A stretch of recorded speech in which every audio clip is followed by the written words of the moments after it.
इस पूरे इंसिडेंट के बाद ऋषि सुनक को एंटी वर्किंग क्लास बोला जाने लगा। बोरिस डटे रहते हैं कि वो रेजिग्नेशन नहीं करेंगे, लेकिन बाद में जब सब लोग अगेंस्ट हो गए तो उनको रेजिग्नेशन करना पड़ता है। अब क्वेश्चन ये है कि ऋषि सुनक जो इतने पॉपुलर थे, उनको इतना सपोर्ट मिल रहा था एमपीज का, लेकिन उसके बाद भी लिज ट्रस कैसे लास्ट में आके जीत गई। लेकिन ऋषि सुनक के लिए सबसे बड़ा डिजास्टर तब हुआ जब उस पर्टिकुलर टाइम पे इनका एक वीडियो लीक कर दिया गया। जब लिज ट्रस के हाथ से सिचुएशन निकलना शुरू हुई तो सबसे पहले उन्होंने अपने फाइनेंस मिनिस्टर को फायर किया और एक बहुत ही फेमस चैलेंज भी स्टार्ट कर दिया लोगों ने, जिसमें लाइव वीडियो में लेटेस्ट को रखा गया कि पहले लेटेस्ट खराब होगा या फिर लिज ट्रस पीएम के पद से रिजाइन करेंगी। चर्चिल जो एक टाइम पे यूके के प्राइम मिनिस्टर थे, उन्होंने कहा था कि भले ही आजादी मिल गई है, लेकिन इंडियंस की जो रेस है वो कभी सरकार नहीं चला पाएगी। आप सोच के देखिए, अगर इंडिया के अंदर किसी और देश के ओरिजिन का आदमी इंडिया का प्राइम मिनिस्टर बन जाए तो उस केस में क्या होगा। ऋषि सुनक इतिहास बनाते हुए ब्रिटेन के नए प्रधानमंत्री बन गए। ऋषि सुनक एक बड़ा नाम होने जा रहे हैं। The Exchequer Rishi Sunak is the front runner to take the top job. Today, Rishi Sunak officially became Great Britain's Prime Minister. Sunak is the first Hindu British Prime Minister and the first person of color to hold that job. Rishi Sunak is therefore elected as leader of the Conservative. देखिए, जिस तरीके से India के अंदर elections होते हैं, ठीक उसी तरीके से यूके में भी इलेक्शंस होते हैं। जैसे यहां पे बीजेपी और कांग्रेस बड़ी पार्टी हैं, ऐसे ही यूके में भी जो कंजर्वेटिव पार्टी और लेबर पार्टी हैं वो बड़ी पॉलिटिकल पार्टीज हैं। जिस तरीके से इंडिया में लोकसभा और राज्यसभा काम करती है, ऐसे ही यूके में भी हाउस ऑफ कॉमन्स और हाउस ऑफ लॉर्ड्स काम करते हैं। और जो पीएम सेलेक्ट करने का जो प्रोसेस है वो ऑलमोस्ट सेम है। यूके में जो पॉलिटिकल पार्टी जीत के आती है, उस पार्टी के जितने भी जीते हुए एमपीज होते हैं वो वोट करते हैं कि कौन पीएम बनेगा, और जिन दो कैंडिडेट को सबसे ज्यादा वोट्स मिलते हैं उनके बीच में फिर से वोटिंग होती है। और इसके बाद एमपी के साथ साथ पार्टी के जो बाकी मेंबर्स होते हैं वो भी वोट करते हैं, और जिसको ज्यादा वोट मिलते हैं वो जीत के पीएम बन जाता है। और ये जो पीएम बनता है, ये ऐसा नहीं है कि एक बार पीएम बन गया तो हमेशा बना रहेगा, ये चेंज भी हो सकता है। मान लो कोई पीएम बना और पीएम बनने के बाद सही से काम नहीं कर रहा है, किसी स्कैंडल में नाम आ गया या फिर उसके अंडर में जो मिनिस्टर्स हैं सब रिजाइन करने लगे, तो पीएम के ऊपर प्रेशर बना के उसको हटवा दिया जाता है और फिर से पार्टी के अंदर वोटिंग होती है और नया पीएम डिसाइड होता है। देखिए, जब 2019 में यूके के इलेक्शंस हुए थे तो उस टाइम पे कंजर्वेटिव पार्टी बहुत ही भारी वोटों से जीत के आई थी पावर में, और बोरिस जॉनसन यूके के पीएम बने थे। लेकिन सिर्फ 3 साल के अंदर सिचुएशन ऐसी बदलती है कि यूके के 2 प्राइम मिनिस्टर को रिजाइन करना पड़ता है, इकोनॉमी की हालत खराब हो जाती है, मार्केट बार बार क्रैश होता है और इन्फ्लेशन ऑल टाइम हाई पे पहुंच जाता है। अब ऐसा होता क्यों है और ऋषि सुनक कैसे पिक्चर में आते हैं वो डिस्कस करते हैं। लेकिन सारी चीजों की शुरुआत होती है कोविड के टाइम पे। बोरिस जॉनसन के ऊपर एलिगेशन लगते हैं कि कोविड के टाइम पे जब पूरे देश में लॉकडाउन लगा था, लोग परेशान हो रहे थे, तो उस टाइम पे इन्होंने 10 डाउनिंग स्ट्रीट, जो बोरिस जॉनसन का घर और ऑफिस दोनों है, वहां पे इन्होंने बैक टू बैक पार्टीज की और कानून को तोड़ा। इस पूरे स्कैंडल को मीडिया में पार्टी गेट के नाम से जाना जाता है। इस पूरे केस की इंक्वायरी एक सीनियर सिविल सर्वेंट सुई ग्रे ने की और रिपोर्ट में यह आया कि टोटल 83 लोगों ने पार्टी की और रूल्स को तोड़ा, एल्कोहल कंज्यूम की, एक दूसरे के साथ झगड़ा किया और प्रॉपर्टी डैमेज की। टोटल 126 फाइन लगे, जिसमें से एक फाइन बोरिस जॉनसन पे भी लगा। शुरू में तो बोरिस जॉनसन झूठ बोल रहे थे, लेकिन जब ये रिपोर्ट सामने आई तो उसके बाद उन्होंने माफी मांग ली। और जैसे ही रिपोर्ट आई, जो ऑपोजिशन थे लेबर पार्टी वाले, इनके एमपीज ऐसे लोगों को सामने लेके आए जो कोविड की रिस्ट्रिक्शन की वजह से अपने मरते हुए फैमिली मेंबर से मिल नहीं पा रहे थे, और पूरा मैटर मीडिया के अंदर बहुत ही ज्यादा उछला। लेकिन बोरिस जॉनसन इसके बाद भी रुके नहीं। मई 2020 में लॉकडाउन के बीच में जॉनसन ने फिर से अपने गार्डन में पार्टी की 10 लोगों के साथ। ब्रिंग योर ओन बूज पार्टी का नाम था। जून 2020 में बोरिस ने 30 लोगों के साथ फिर से बर्थडे पार्टी की, और नवंबर 2020 में नेशनल कोविड लॉकडाउन के बीच में जॉनसन के घर पे फिर से पार्टी हुई। और बात इतनी बढ़ती है कि बोरिस जॉनसन को क्वीन से भी माफी मांगनी पड़ती है, क्योंकि उन्होंने उनके हस्बैंड के जो फ्यूनरल था उसकी ईव तक पे गैदरिंग करी, जिसको बोला जाता है कि वो भी एक पार्टी ही थी। बोरिस जॉनसन ब्रिटेन के पहले प्राइम मिनिस्टर बने जिन्होंने कानून तोड़ा और जिनके ऊपर जुर्माना भी लगा। लेकिन इसके बाद में इनकी मुसीबतें रुकती नहीं है। इनकी जो पार्टी के एमपी थे उस टाइम पे पार्लियामेंट में अडल्ट मूवी देखते हुए पकड़े गए। एक और एमपी थे जिनके ऊपर इंक्वायरी हुई, उन्होंने भी लॉ फॉलो नहीं किया था। और जहां जहां पे ये एमपी थे, जिस एरिया के, वहां पे बोरिस जॉनसन की कंजर्वेटिव पार्टी इलेक्शन में हारने लगी, और इससे पार्टी के अंदर जो बोरिस जॉनसन की चुनाव जीतने की कैपेबिलिटी थी उस पर भी क्वेश्चन उठने लगा। क्रिस पिंचर, जो कि काफी बड़ा नाम था बोरिस जॉनसन की टीम का, ऐसा समझ लीजिए जैसे कि मोदी जी और अमित शाह जी की जोड़ी है, उस तरीके की जोड़ी थी इनकी। क्रिस पिंचर के ऊपर भी छेड़छाड़ के आरोप लगे और उनको भी रिजाइन करना पड़ा। देखिए, यूके की हिस्ट्री रही है कि जिस गवर्नमेंट के ministers back to back resignation करने लगते हैं, उनको माना जाता है कि गवर्नमेंट कैपेबल नहीं है देश चलाने के लिए। और जिस तरीके से बोरिस जॉनसन का नाम आ रहा था, इनकी पार्टी में भी रेजिग्नेशन की लाइन स्टार्ट हो जाती है। सबसे पहले रिजाइन करते हैं बोरिस जॉनसन के फाइनेंस मिनिस्टर ऋषि सुनक, जिन्होंने 2014 में कंजर्वेटिव पार्टी को ज्वाइन किया, और दूसरे थे हेल्थ मिनिस्टर साजिद जावेद। और इन दोनों के रिजाइन करने के बाद 50 और एमपी रिजाइन कर देते हैं गवर्नमेंट की पोस्ट से। हालत यह हो गई थी कि इन पोजीशंस को फिल करने के लिए एमपी ही नहीं मिल रहे थे शुरू में। बोरिस डटे रहते हैं कि वो रेजिग्नेशन नहीं करेंगे, लेकिन बाद में जब सब लोग अगेंस्ट हो गए तो उनको रेजिग्नेशन करना पड़ता है। लेकिन इस पूरी सिचुएशन में बोरिस जॉनसन की फॉरेन सेक्रेटरी लिज ट्रस उनके साथ खड़ी रही, उन्होंने रेजिग्नेशन नहीं किया। अब बोरिस जॉनसन के रेजिग्नेशन के बाद कौन नया पीएम बनेगा, इस रेस में सबसे आगे थे ऋषि सुनक। वो सबसे पहले थे जिसने रेजिग्नेशन किया और रेजिग्नेशन करने के 3 से 4 घंटे बाद ही उन्होंने अपने पीएम बनने की दावेदारी आगे कर दी। ऋषि सुनक को काफी बड़ा एडवांटेज था, उनको 4 चीफ विप भी सपोर्ट कर रहे थे। चीफ विप वो होते हैं जो ओवरऑल पार्टी का डिसिप्लिन और फंक्शनिंग देखते हैं, काफी बड़ी पोजीशन होती है। और इसके बाद ऋषि ने वेट नहीं किया बल्कि एक कैंपेन वीडियो भी लॉन्च कर दी जिसका नाम था रेडी फॉर ऋषि। इन सारी चीजों से ऋषि सुनक को शुरू में तो एडवांटेज मिलता है, लेकिन बाद में ये बातें चलने लगती हैं कि ऋषि सुनक जिनके बॉस और मेंटर बोरिस जॉनसन थे, उन्होंने उनके साथ धोखा किया और पीछे से प्लानिंग की। बोरिस जॉनसन नहीं चाहते थे कि ऋषि सुनक पीएम बने, इसलिए वो लिज ट्रस को ऋषि सुनक के अगेंस्ट में खड़ा कर देते हैं। और इन सारी चीजों के बाद इंटरनल चुनाव होते हैं। इलेक्शन के नतीजे 5 सितंबर 2022 को आए और जैसा कि मैंने पहले बताया था कि पहले एमपीज वोट करते हैं और फिर बाद में पार्टी के सारे मेंबर वोट करते हैं, तो यहां भी वैसा ही होता है।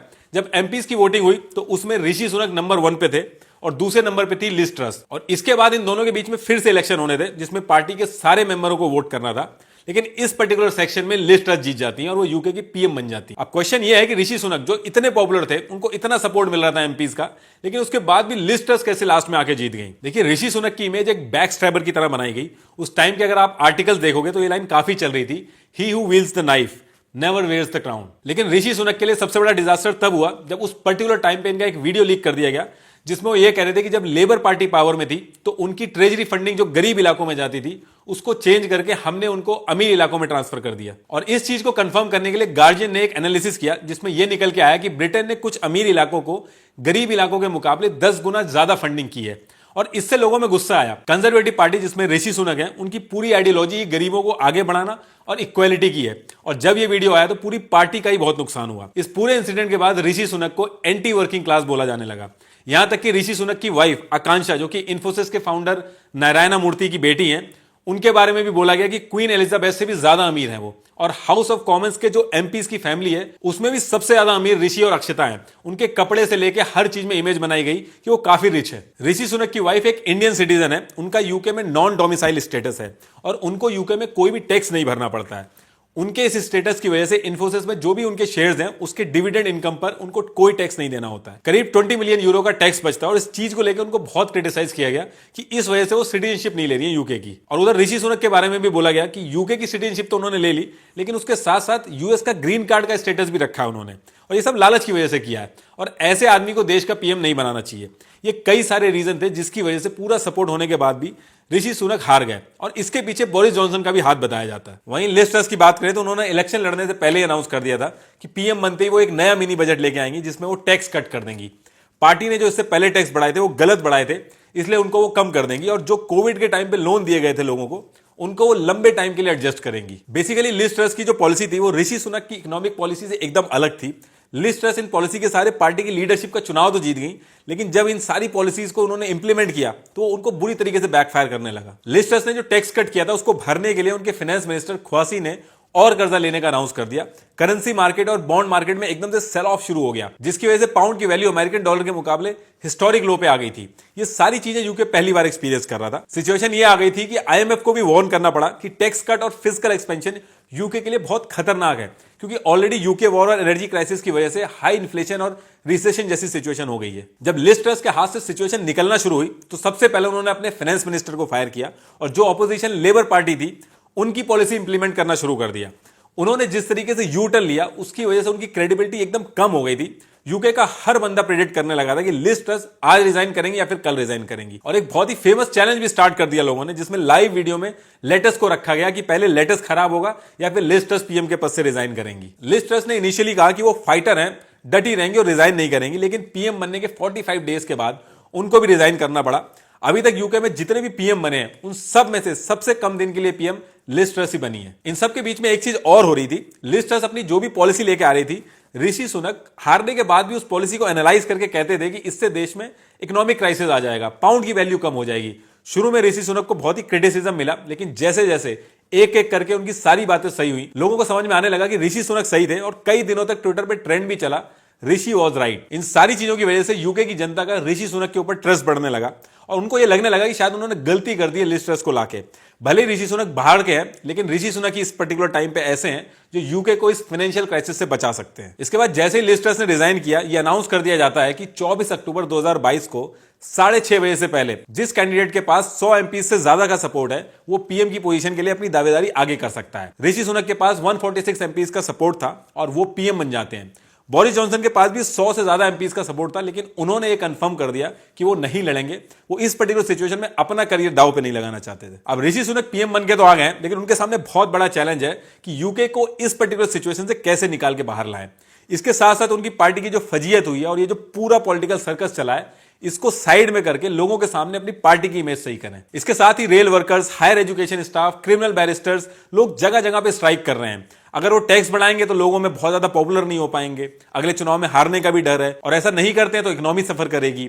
यूके में 50% से भी ज्यादा चीजें इंपोर्ट होती हैं, महंगाई बढ़ गई है, पाउंड की वैल्यू गिर रही है, लोगों की सिचुएशन डे बाय डे खराब होती जा रही है, कॉस्ट ऑफ लिविंग बढ़ गई है, 12% तक इन्फ्लेशन पहुंच गया है। इसको वो बहुत ज्यादा भी कम करेंगे तो थोड़ा बहुत ही कम कर पाएंगे, लेकिन उससे भी कुछ होगा नहीं। इसके साथ साथ यूक्रेन रशिया वॉर की वजह से जो यूरोप में एनर्जी क्राइसिस आया है, साल भर में एनर्जी प्राइसेस 3 गुना से भी ज्यादा बढ़ गए हैं। विंटर आ रहे हैं और विंटर में बिना गैस के यूरोप में ठंड को मैनेज करना आसान नहीं है। इसमें ऋषि सुनक चाह के भी कुछ नहीं कर सकते, क्योंकि प्राइस का जो कंट्रोल है वो भी उनके हाथ से बाहर है। ऋषि सुनक इन्फ्लेशन को कंट्रोल करेंगे तो इकोनॉमिक ग्रोथ पे फर्क पड़ेगा, और इकोनॉमिक ग्रोथ पे फोकस करेंगे तो इन्फ्लेशन पे फर्क पड़ेगा। वो दोनों तरफ से दिक्कत है। यूके के अंदर जो अगले जनरल इलेक्शन होंगे वो जनवरी 2025 से पहले होंगे। इसका मतलब यह है कि ऋषि सुनक के पास 2 साल और 3 महीने का वक्त है। इस पर्टिकुलर टाइम में वो क्या क्या करेंगे, इससे पता चलेगा कि उनका पॉलिटिकल करियर किस डायरेक्शन में जाएगा। अब हुआ यह है कि ऋषि सुनक पीएम बनते ही दिक्कत में आ गए। उन्होंने पीएम बनते ही सुएला ब्रेवरमैन, जिनको फायर कर दिया गया था जब लिज ट्रस पीएम थी, उनको ऋषि सुनक वापस ले आए और होम सेक्रेटरी बना दिया। सुएला ब्रेवरमैन के बारे में कहा जाता है कि बहुत ही एंटी इंडिया और एंटी इमिग्रेंट स्टेटमेंट देती हैं। इन्होंने कई स्टेटमेंट ऐसे भी दिए जहां पे इन्होंने ये कहा है कि यूके में जो लोग बाहर से आ रहे हैं उनको प्लेन में बैठा के वापस भेज जाना चाहिए, उनकी वजह से यूके में बहुत दिक्कत हो रही है। कई बार इन्होंने ये भी कहा है कि ब्रिटिश राज ने जो किया है उसके लिए भी ये बहुत प्राउड है। अभी जो यूके में राइट्स हुए हैं उसको लेके भी इन्होंने यही कहा कि ये सारी चीजें माइग्रेंट्स की वजह से हुई हैं, और यूके और इंडिया के बीच में अगर एफटीए साइन होता है तो और इंडियंस यूके में आएंगे और ये सारी चीजें और ज्यादा बढ़ेंगी। इनको वापस लाने से ऋषि सुनक को यूके बेस्ड इंडियंस तो क्वेश्चन कर ही रहे हैं, बल्कि यूके के मिनिस्टर्स भी कह रहे हैं कि जब इनको निकाल ही दिया गया था तो ऐसी क्या मजबूरी हो गई थी, इनको वापस लाना पड़ गया। और कई लोग तो डिमांड कर रहे हैं कि इनके ऊपर इंक्वायरी बैठनी चाहिए और पता लगाना चाहिए कि इनके बीच में ऐसी क्या डील हुई थी। कहीं कोई ऐसी डील तो नहीं हुई थी जिसकी वजह से लिज ट्रस को प्राइम मिनिस्टर के पद से हटना पड़ा। देखिए, चाहे ऋषि सुनक हो या फिर सुएला ब्रेवरमैन, ये दोनों ही यूके के अंदर इमिग्रेंट्स के सपोर्ट में नहीं है। इनफैक्ट पूरी कंजर्वेटिव पार्टी इमिग्रेंट्स की एंट्री के फेवर में नहीं रहती है, और ऐसा माना जाता है कि ऋषि सुनक और सुएला ब्रेवरमैन काफी स्ट्रिक्ट रूल बनाएंगे वीजा को लेके। अब देखिए, यूके ने इमिग्रेंट्स का नाम लेके ही यूरोपियन यूनियन छोड़ा था कि यूरोपियन यूनियन की वजह से इमिग्रेंट्स बहुत ज्यादा आ रहे हैं यूके के अंदर। अभी जब इंडिया के साथ एफटीए की डील हो रही थी, उस पर्टिकुलर टाइम पे भी इमिग्रेंट्स को लेके ही कमेंट्स हो रहे थे। लेकिन आयरनी देखिए आप, देश के अंदर पीएम और होम सेक्रेटरी दोनों ही बाहर से हैं। चर्चिल जो एक टाइम पे यूके के प्राइम मिनिस्टर थे, उन्होंने कहा था कि भले ही आजादी मिल गई है, लेकिन इंडियंस की जो रेस है वो कभी सरकार नहीं चला पाएगी, लोग परेशान हो जाएंगे। लेकिन आज जो यूके में सिचुएशन है, वो चीज उन्होंने कभी इमेजिन नहीं करी होगी। ऋषि सुनक कहां से है, इसकी दावेदारी को लेकर भी कंट्रोवर्सी चल रही है। पाकिस्तान कह रहा है कि ऋषि सुनक के दादा पाकिस्तान में पैदा हुए थे। केनिया भी कह रहा है कि उनके दादा नौकरी के लिए केनिया में आके बस गए थे। तंजानिया भी क्लेम कर रहा है कि ऋषि की मदर तंजानिया में पैदा हुई थी। लेकिन इन सारी दावेदारियों में सबसे आगे इंडिया है। जो जश्न इंडिया में मनाया जा रहा है, वैसा कहीं भी नहीं मनाया जा रहा है कि इंडियन ओरिजिन के ऋषि सुनक यूके के प्राइम मिनिस्टर बन गए हैं। और सच में ये एक हिस्टोरिक चीज है, और इससे यह भी दिखता है कि यूके की जो डेमोक्रेसी है वो कितनी मैच्योर हो चुकी है। भले ही वो कितने ही भेदभाव वाले कमेंट करें, लेकिन जब उनके बेनिफिट की बात आती है तो वो सारी चीजें साइड में कर देते हैं। और इससे हमें भी सीखना चाहिए। आप सोच के देखिए, अगर इंडिया के अंदर किसी और देश के ओरिजिन का आदमी इंडिया का प्राइम मिनिस्टर बन जाए तो उस केस में क्या होगा। और यही चीज यूके के एक रेडियो शो में एक यूके के सिटीजन ने कही, जो बहुत ही वायरल हो रही है यूके में, कि ऋषि सुनक तो यूके के सिटीजन ही नहीं है। यूके में तो 85% गोरे रहते हैं। अगर मैं इंडिया में जाऊंगा तो वो लोग मुझे कभी भी पीएम नहीं बनाएंगे। देखिए, प्राइम मिनिस्टर की तो बात छोड़िए, अगर एक ब्लॉक से दूसरे ब्लॉक का आदमी अगर इलेक्शन लड़ने खड़ा हो जाए तो उस पर क्वेश्चन अराइज हो जाते हैं। बिहार से मुंबई कोई अगर चला जाए तो लोग उस पर सवाल करने लगते हैं। लेकिन जब हमारे देश का आदमी कोई बाहर जाके पीएम बनता तो हमें बहुत गर्व होता है। देखिए, ऋषि सुनक के यूके के पीएम बनने से इंडिया को कोई एक्स्ट्रा फायदा नहीं होगा। जो चीज जैसे चल रही थी वैसी चलेगी। इनफैक्ट ऐसे केस में नुकसान भले ही हो सकता है, क्योंकि ऐसी सिचुएशन में लीडर्स और सोच के फैसला लेते हैं उस पर्टिकुलर कंट्री के लिए। इंडिया से जब वो डील करेंगे तो उनको लोग नोटिस करेंगे। नासिर हुसैन, शिव नारायण चंद्रपॉल, ये सब जब क्रिकेट खेलने आते थे तो अपने देश के लिए खेलने आते थे, और ना जाने कितनी बार इंडिया के हाथ से ये लोग जीत छीन के ले गए हैं।